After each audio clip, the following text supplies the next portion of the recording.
He looked me straight in the eye, my own ATM card pinched between his fingers, and with the smallest smirk he said, "You won't notice." I remember the way his voice curled around those words, like they were nothing, like I was nothing. I said nothing back, but inside I felt a cold, steady line being drawn. Hours later, I would watch him walk out of my front door in handcuffs, still in his slippers, still confused about how it had all turned so quickly. But right then, I just let him think he was right. I noticed. I just didn't tell him. Not yet. Thank you for being here with me today. I'd love to know where you're listening from. It means more than you think when people share their stories, and I hope mine reminds you that you're not alone in what you've faced. He came to my door with nothing but a worn backpack and the kind of heaviness in his eyes that only grief can bring. His mother had just passed, and all he said he needed was a roof and someone who cared. I didn't hesitate. I made him a bowl of hot soup, the kind that warms you from the inside out, and I walked him to the guest room I had fixed up for him. Fresh sheets, an extra blanket folded at the end of the bed, a little lamp so the dark wouldn't feel so heavy. I wanted him to know he was safe here, that he could rest without fear or worry. But even in those first days, there were moments I noticed, moments when he'd sit at the table but keep his eyes locked on his phone, thumbs moving fast, barely speaking. He'd eat quickly and retreat to the room, shutting the door a little too firmly, the hum of his screen carrying through the walls. I told myself it was just his way of coping, that maybe silence was his comfort. But looking back now, I can see those were the first cracks forming. Small ones, but enough to let the cold in. If you've ever opened your home to family in their hardest season, tell me. Was it worth it? It was a Tuesday afternoon when the Wi-Fi went out. I was in the middle of reading an article online, and the page just froze. I thought maybe it was the weather, or the company doing maintenance, so I walked down the hall and tapped on his door.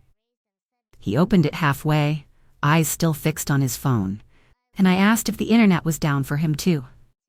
Without looking up for more than a second, he said the router was acting up and he'd figure it out later. I nodded, but something about the way he said it didn't sit right. There was no offer to check, no movement to get up, no sign he even cared that I couldn't do what I was doing. Later that evening, I decided to check the router myself, but when I went to log in, the password no longer worked. I tried the old one twice, 3 times. Each time, it told me it was incorrect. I walked back to his room, told him I couldn't get on, and he just smirked a little and said it must be a glitch and that he'd handle it. He didn't hand me the new password, didn't write it down, didn't even pretend to troubleshoot with me, just went right back to whatever was on his screen. It was such a small thing, you could almost miss it, but it wasn't about the internet at all. It was about control, about closing me out of something that had always been open, about taking a piece of my home and deciding I no longer had the key. That was the first door he closed in my own home, and I felt it as sure as if I had heard the lock click. It started with little things, the sort of things you don't notice right away because they're just part of the background of your life.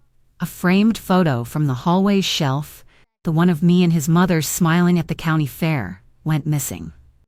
At first I thought maybe I had taken it down to dust and forgot to put it back, but I checked the closets and drawers and it was nowhere to be found. A few days later, I opened the silverware drawer and saw the set of cutlery my husband and I had bought together. The one we only used for holidays was lighter than it should have been. I told myself maybe I had put some of it away in a different spot, or maybe it had been misplaced during washing. Then it was the small toolbox I kept in the pantry, the one with the hammer, screwdrivers, and pliers. I searched every inch of that pantry, even the basement, but it had vanished. I started to wonder if my memory was slipping, if maybe I was the one misplacing things, if grief or age was clouding my mind. I even stayed up late one night, going from room to room with a notepad, writing down where everything was so I could be sure. The house felt heavier somehow, like it was holding a secret it didn't want to tell me. Then one afternoon, while I was out front watering the flowers, my neighbor called over the hedge and asked if I was moving things out. I told her no, nothing like that, and she looked puzzled. She said she had seen someone in my driveway the day before. handing a box to a man who pulled up in a small gray car. She didn't see his face clearly, but the way she said "someone" made me feel like she didn't want to come right out and name who she suspected. That moment stayed with me. I could almost feel the truth breathing down the back of my neck, but I wasn't ready to turn around and face it. Sometimes betrayal doesn't storm in like thunder. It seeps in like a slow leak, quiet, steady, and before you realize it, the floor under your feet is already warped. One morning I went to get my ATM card from my purse, the same spot I always keep it tucked inside the small zipper pocket, and I felt that strange jolt you get when something is just slightly wrong. The card was there, but not in the position I had left it. It was turned the other way, and the zipper had been pulled all the way open instead of halfway like I normally leave it. I told myself maybe I had been careless, maybe I had used it the night before and simply forgotten, but that feeling in my stomach told me I hadn't. I closed the purse, set it back in its place, and decided I'd keep an extra close watch. 2 days later, the phone rang just after breakfast. It was the bank. The woman on the line said they had noticed unusual withdrawals on my account over the past week, amounts taken in cash just under the daily limit each time. My heart started to pound, but I kept my voice steady and asked for the exact dates and amounts. When she read them out, I knew immediately that I hadn't made any of them. I thanked her, told her I'd look into it, and hung up. I sat in the quiet for a long moment, listening to the faint hum of the refrigerator, my hands resting on the table, my fingers curling slowly into my palms. Then I got up and walked down the hall to his room. He was sprawled on the bed, phone in his hand, music playing low from the speaker. I told him the bank had called, that money had been taken from my account, and I asked him directly if he knew anything about it. He looked right at me, and that same small, almost amused smirk spread across his face. He held my card up between his fingers like a magician revealing a trick and said, "You won't notice." Just like that. No shame, no apology, just that line, as if it were some kind of joke we were both supposed to understand. I didn't argue. I didn't raise my voice or demand the card back. I simply watched him, letting the words sink into me the way water seeps into stone. Inside, something shifted, a quiet resolve hardening in my chest. I wasn't going to forget this moment. I wasn't going to excuse it, and I certainly wasn't going to let it slide away unnoticed. I wasn't going to argue. I was going to remember. After that moment, I knew I couldn't go back to the way things were. I couldn't let my guard down even for a second, so I decided to change the way I lived in my own house without letting him see me change. The first thing I did was take photographs of everything that mattered to me. Not just the expensive things, but the sentimental ones too. My mother's brooch, the clock my husband gave me on our 20th anniversary, the quilt my sister made for me one winter when money was tight and gifts had to come from the heart. I took the photos quietly, in the daylight when he was out. Each one carefully dated and stored in a small folder I kept tucked under the mattress in my own room. Then I started keeping a little notebook, just a simple lined pad, where I wrote down my bank balance at the end of every single day, every cent, every withdrawal, every deposit, so there would be no question later about what had happened and when. I kept that notebook with me at all times, slipping it into my apron pocket while I cooked, setting it beside me while I read in the evening, so it would never be left unattended long enough for curious hands to find it. I also began locking certain drawers, the ones where I kept not just money or valuables but documents, letters, anything that could be used or sold. At first I used a small key lock, then I switched to a combination box after I realized the key might be too tempting a target. I didn't mention the locks, I didn't explain them, I simply put them there and carried on as if nothing had changed. It didn't take long to see the effect. Some days, I'd hear him opening and closing drawers in the other rooms, the sound of wood sliding, the faint pause when he found it locked, and then the sharper sound of it shutting a little too hard. Other times, I'd notice his eyes moving quickly over the shelves, scanning for something new, something he hadn't already taken. There was a certain twitch in his jaw when he realized the easy pickings were gone. A flicker of frustration he couldn't hide completely. I said nothing, not one word about what I was doing or what I knew. I cooked dinner the same, set the table the same, and asked the same polite questions about his day, letting him think I was still the same, trusting woman who had welcomed him in without hesitation. But inside, I was counting. I was watching. I was gathering every piece of proof I could. Because sometimes the strongest move you can make is to keep your mouth shut until the moment it matters most. If you've ever stayed quiet just to learn the truth, right, I watched. One evening, after I had finished cleaning up the kitchen and the house was quiet, except for the faint sound of him talking into his headset behind his closed door, I sat down at my desk to pay a few bills online. I wasn't looking for trouble. I wasn't even thinking about him at that moment. But as I waited for a page to load, an ad popped up on the side of the screen for a local online marketplace. Normally I would have ignored it, but something about the image caught my eye. It was a quilt, folded neatly on a chair. The same pattern and stitching I had run my fingers over so many nights while watching the rain from my window. My sister's quilt. My quilt. I clicked on the listing and there it was in full. Every detail of the fabric exactly as I knew it. Even the tiny patch in the corner where the thread had pulled years ago. My hands felt cold as I scrolled down. The description said fast pickup, like it needed to be gone quickly. And the price was insultingly low, as if its worth could be measured in a few bills folded into a stranger's wallet. My eyes moved to the seller's other listings and my stomach turned. There was my antique vase, the one my husband and I found in a small shop on our anniversary trip. The one I had polished every spring before putting fresh flowers in it. And there was his watch, the one he wore almost every day of our life together. The one that still carried the faintest scent of his cologne when I held it close. I sat there in the dim light, staring at the screen, feeling that strange mixture of sadness and steel building inside me. I took a deep breath and began taking screenshots of everything. Every photo, every description, every timestamp. I clicked through all of them slowly, methodically, making sure I captured every single detail that would later tell the story without me having to say a word. When I was finished, I printed each one on my old printer, the pages sliding out warm into my hands. I stacked them neatly, placed them in the same folder where I had been keeping the photos of my belongings and the records of my bank account, and tucked the folder back into its hiding place under my mattress. As I sat back, the house still quiet, except for the muffled hum of his voice behind that door, I realized that the game he thought he was playing was not the game I was in anymore. He believed I was blind, or maybe that I had noticed and was too weak to act. He thought I would look the other way while he stripped pieces of my life and sold them to strangers.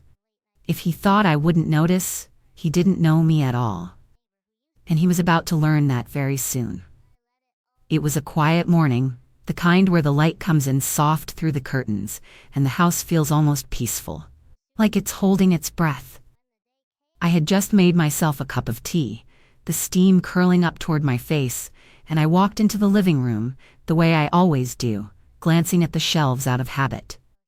That's when my eyes landed on it, or rather, where it should have been. The space on the mantel looked wrong, bare in a way that made my heart drop before my mind even caught up. The antique clock, the one my husband gave me on our 20th anniversary, the one he had saved up for and surprised me with after months of saying we didn't need anything fancy, was gone. Just gone. I stood there for a long time, my tea cooling in my hands, staring at that empty spot as if the clock might suddenly reappear if I looked hard enough. That clock had been more than just a way to tell time. It had been a piece of him, a reminder of how he always noticed the small things that made me happy. It had been there every morning I sat with my coffee, every evening when I read, the soft ticking filling the quiet spaces of the house. Now there was only silence. I thought of the quilt, the vase, the watch. I thought of the ATM card, the Wi-Fi password, the smirk. I thought of all the little things that had gone missing and how I had tried to give him the benefit of the doubt each time, telling myself maybe I was wrong, maybe I was imagining it. But this wasn't something that could be brushed aside or explained away. You don't misplace a clock like that.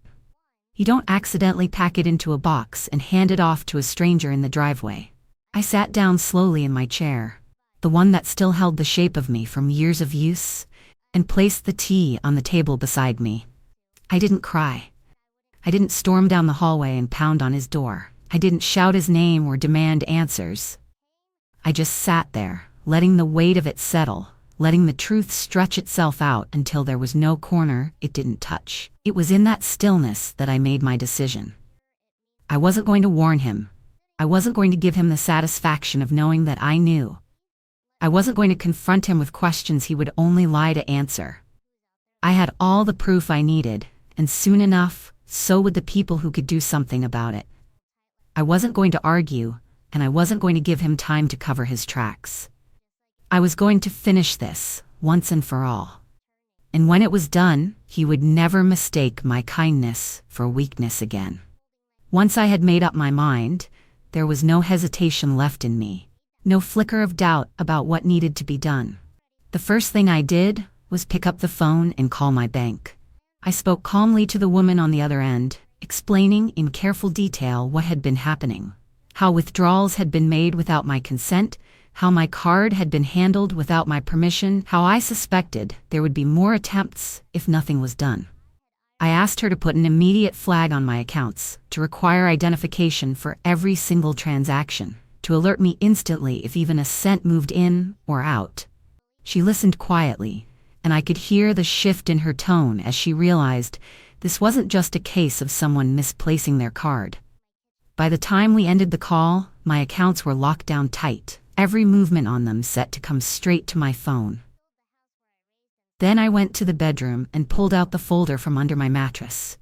I sat at my desk and opened it, spreading everything out in front of me like pieces of a puzzle I'd been quietly putting together for weeks.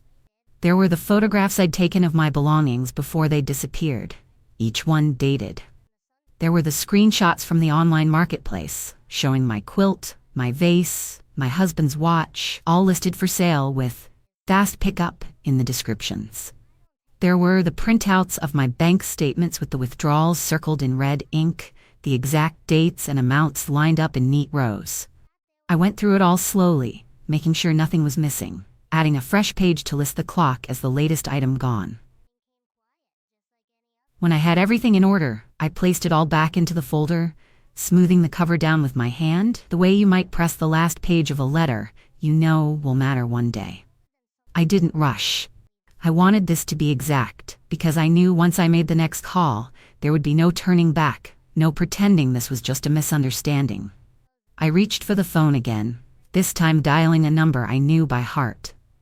It rang twice before a warm but firm voice answered, an old friend from church, someone who had been in law enforcement for decades before retiring, and who still had the right connections in the department. I told him I needed to speak in confidence, and I laid it all out for him. Every step, every missing item, every transaction, every piece of proof I had gathered. I could hear the pause on the other end, the kind that comes when someone knows you're telling the truth, and also knows it's not easy to say out loud. He told me I'd done the right thing, that I was smart to keep quiet until I had everything lined up, and that he would personally make sure the case was handled properly. When we hung up, I stayed sitting at the desk, looking at the folder in front of me. Outside, the late afternoon light had shifted, spilling a soft glow across the floor. The house was quiet, the kind of quiet that could almost fool you into thinking nothing was wrong at all. In that moment, I realized that sometimes the loudest thing you can do isn't yelling or accusing or demanding answers. Sometimes the loudest thing you can do is wait, to let the other person keep digging their own hole, to sit still while the evidence gathers around them like water filling a jar. I was ready now, and I knew it wouldn't be long before the storm came. That night, the house felt different. Not in the way a home feels when the wind rattles the windows or when rain taps against the roof, but in that still, loaded way when you know something is about to change. I moved through my evening slowly, not because I was tired, but because I wanted to be certain, deliberate, unshakable. I washed the dishes, dried them, and put them away. I wiped the counters twice, though they were already clean. I checked that my folder was in its place, that my phone was fully charged, and that my notes were in the exact order I needed them. Everything was set. From down the hallway, I could hear him behind his closed door, the muffled thump of bass leaking through his headphones, his voice rising now and then in conversation with whoever was on the other end. The rhythm of it was familiar by now, a sound that meant he was distracted, lost in a world far from this house.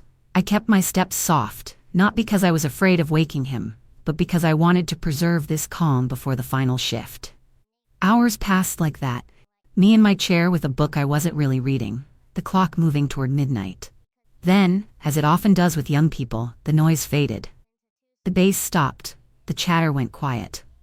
I waited longer, giving him time to slip deeper into sleep. I knew the patterns. First the creak of the bed as he shifted, then silence, then the slow, even breathing that carries someone away from the world for a while. I sat still, listening until I could count the spaces between each breath. When I was certain, I stood up and walked to the phone. My hands didn't shake. They were steady in a way I hadn't felt in a long time. I dialed the bank first, even though my accounts were already flagged, because I wanted to confirm one last time that everything was frozen, that nothing could be moved without me knowing. The woman on the line recognized my voice and reassured me. Her words calm and clear. I thanked her, not just for her help, but for speaking to me with the kind of respect that had been absent in my own home lately. Then I hung up and dialed the number my friend from church had given me, the direct line to the officer who would handle this. My voice was low but firm as I explained that the time had come.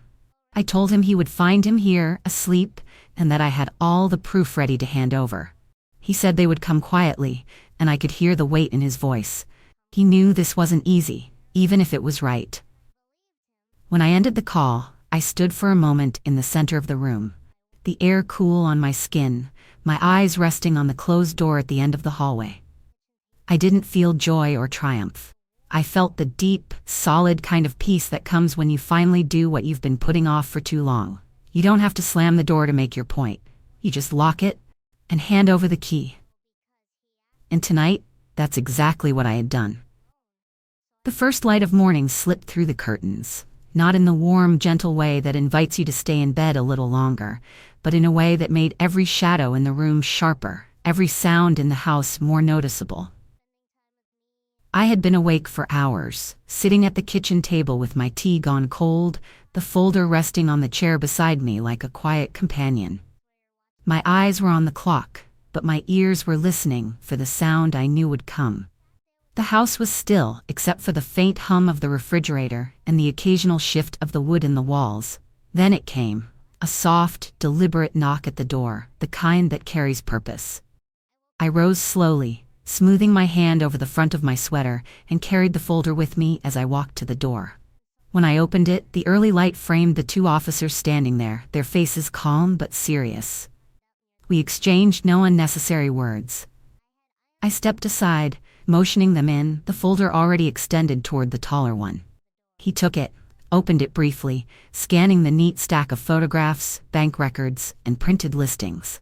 His eyes met mine for a moment, and in that silent exchange, I knew he understood exactly what this had cost me. From down the hallway came the sound of movement, a door opening, bare feet on the floor, a slow shuffle that turned into a confused pause when he saw the uniforms in my living room. He blinked against the light, still half in the fog of sleep, his hair rumpled, his expression shifting from confusion to recognition. For a moment, there was that flicker of the old smirk, the one that had greeted me the day he held my ATM card and told me I wouldn't notice. But it didn't last. The taller officer began to read the charges, his voice steady and clear. As the words left his mouth, unauthorized withdrawals, theft of property, sale of stolen goods, the smirk dissolved. His eyes darted to me, maybe searching for some sign that I would stop this, that I would step in and say it was all a misunderstanding. But I stayed where I was, my hands resting on the back of the chair, my gaze steady. I didn't speak, because there was nothing left to say. He mumbled something under his breath, but the officers were already moving forward, one gently taking his arm, the other explaining the process. There was no shouting, no scene. Just a quiet removal from the space he had turned into something unsafe.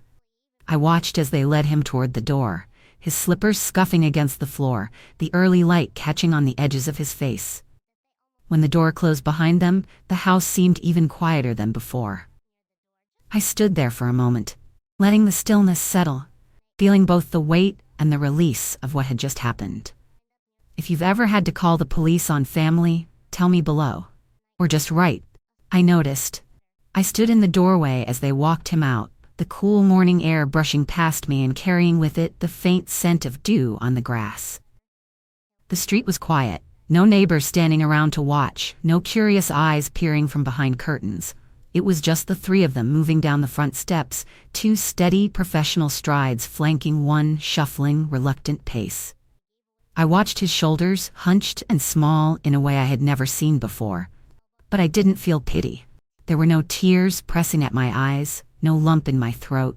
I had spent all the grief I was willing to give him long before this moment, and what was left in me now was something far quieter, far stronger. When they reached the car, one officer opened the back door and guided him in. The sound of it closing was sharper than I expected, final in a way that seemed to echo through the morning air. I stayed in the doorway until the car pulled away, its tires rolling slowly down the street, disappearing around the corner without so much as a backward glance. Only then did I step back inside and close the door behind me. The silence in the house felt different now. It wasn't heavy with suspicion or tension. It was open, breathable. I walked slowly through each room, my eyes landing on the empty spaces where things had once been. On the mantel where the clock should have sat, on the shelf where the vase should have been, on the hallway table where the framed photo once lived.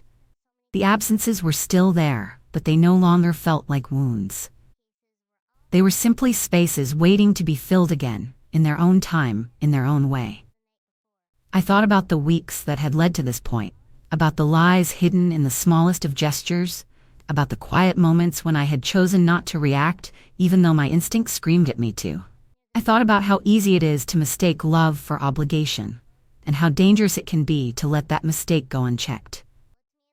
Grief is no excuse for greed, and family is no excuse for theft. Those words circled in my mind, not as something bitter, but as a truth I would carry forward. I walked to the nearest window and unlocked it, pushing it open until the hinges gave a soft sigh. The air that came in was crisp, carrying with it the smell of the damp earth and the faint sound of birds beginning their morning calls. One by one I went to each window in the house, opening them wide, letting the fresh air move through the rooms, sweeping out the stale heaviness that had settled here for too long. Curtains lifted gently, light pooled onto the floors, and with every breath, the house seemed to remember what it felt like to be a safe place. When I reached the last window, I stood for a moment with my hands resting on the sill, looking out at the yard. The grass glistened, the trees swayed lightly in the breeze, and the quiet stretched out around me.